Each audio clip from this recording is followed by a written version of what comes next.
everyone, welcome back. Today I'm going to walk you through some projects that I have coming up where I'm going to be upgrading our braking system and our pedal box. All right, to walk through our pedal and brake improvement project coming up. So on this particular car, the previous owner was very tall and he had the pedal box relocated forward. That's what you can see all of this extra steel bracing is here. They actually changed the nose of the car and pushed everything forward a few inches.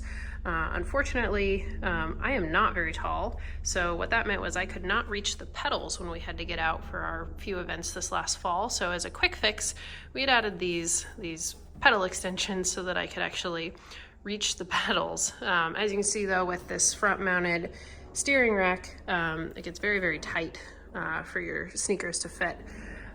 So that's not our long-term solution. We want to put the pedals forward so we can have the foot clearance, and we'll just make a seat insert so I can reach the pedals.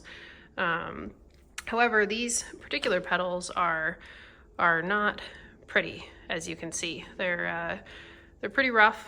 They're also not spaced correctly. So you can see here, the distance between the gas and the brake pedal is quite large, and the distance between the brake and the clutch pedal is quite small. So this distance here is actually so large that there were a few times where if I was trying to go from the gas to the brake, my sneaker was kind of winding up in the center zone, which is a terrifying feeling when you're looking for the brake pedal. So it pretty much forced you to left foot brake, but then your other sneaker was just right on top of the clutch, and it really wasn't good.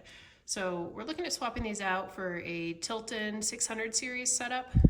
We'll be able to maintain the brake bias balance bar setup, which we already have. You can see here in the cabin, we've got the brake adjuster here, so that'll let us switch the bias more forward or rearward based on our either driver preference or course setup. In addition to swapping out the pedals, which will hopefully be able to make it a lot more ergonomically correct for us, we're going to be converting the clutch, which is currently a cable unit. You can see it running toward the back there. That's going to be converted to a hydraulic setup as well, with a pull type slave back in the engine bay. With the new Masters, we're going to go ahead and look at some brake line upgrades. Right now, as you can see, it's a soft line for the rear brakes running all the way from the front all the way back to the engine bay. So I'm going to be swapping that out for a hard line. The rear brakes are also being converted from a single brake to a dual brake setup, along with the OS Geiken conversion. You'll have to check out those videos. Another thing I wanted to point out was a specific challenge that these sports racers have. So if you take a look here at the master cylinder relative to where the brake caliper is, you can see that the brake caliper is slightly higher than the master cylinders. And what that can do is it can cause a loss of pressure in the brake line, making the pedal feel really squishy. You might feel like you have to pump up the brake pedal to get the feeling back, and nobody wants that.